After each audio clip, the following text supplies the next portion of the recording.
महाप्रलय में उसके बाद ही जिस शक्ति का अस्तित्व बताया गया ये नर्मदा है। ये जीव जगत ब्रह्मांड जितना तुम देख रहे हो, ये जीव जगत ब्रह्मांड की उत्पत्ति के उन कणों को प्रकट करती है। हमने सुना है कि कोई भी रचना होगी इस जीव जगत ब्रह्मांड और कोई भी संचालन होगा, निर्माण होगा, तो निर्माण के सूत्र है, संचालन के सूत्र है, रचना के सूत्र है। बिना सूत्रों की रचना नहीं होती, आज ज्ञान और विज्ञान भी कहता है। यदि तुम जीव को देख रहे हो, किसी भी जीव को देख, चाहे तुम खुद को देखो, तो ये तुम्हारी खुद की जो रचना तुम देख रहे हो ये भी सूत्रों पर है। सूत्र जिसको हम बोलते गुण सूत्र, फिर रक्षा सूत्र, ब्रह्म सूत्र, ये वो आत्मशक्ति भगवती है जो सूत्रों को प्रकट करती है। ये सूत्रों की अधिष्ठात्री शक्ति है जिसका ये जीव जगत और ब्रह्मांड की रचना की जो सूत्र है वो ये भगवती मदद करती है। इसे नर्मदा कहते हैं। सूत्रों की जननी है ये वो भगवती है। इसको हम ऐसे समझ सकते हैं कि माता पिता ने जन्म दिया संतान,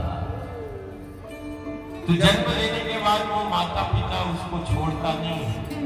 जन्म लेने के बाद उसका पालन पोषण करने के लिए और संतान कहाँ रहेगी, बच्चे कहाँ रहेंगे, तो घर का निर्माण करते हैं, घर भी बनाते हैं और फिर घर के अंदर वो व्यवस्था भी माता पिता बच्चे के लिए रखते हैं। जन्म के बाद बच्चे को छोड़ देते हैं। ये वही आत्मशक्ति है जो एक तरफ जीव जगत ब्रह्मांड की रचना कि वो सूत्रों को प्रकट करती है। ये वही आद्यशक्ति भगवती है जो इतने बड़े जीव जगत ब्रह्मांड की उत्पत्ति की उन कणों को प्रकट करती है, सूत्रों को प्रकट करती है।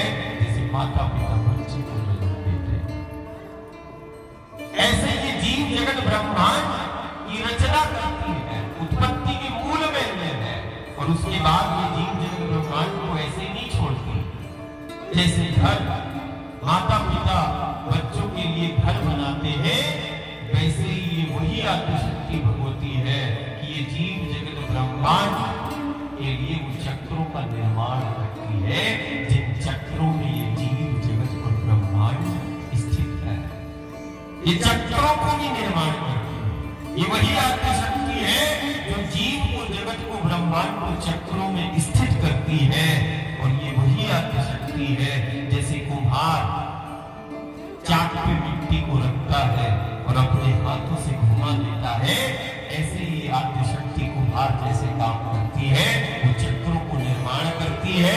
जीव जगत और ब्रह्मांड की रचना के बाद उस जीव को उन चक्र में स्थित करती है और जैसे कुम्हार मिट्टी को चाक पे चढ़ाता है और पहिए को घुमा देता है, ये वही आत्मशक्ति भगवती है जो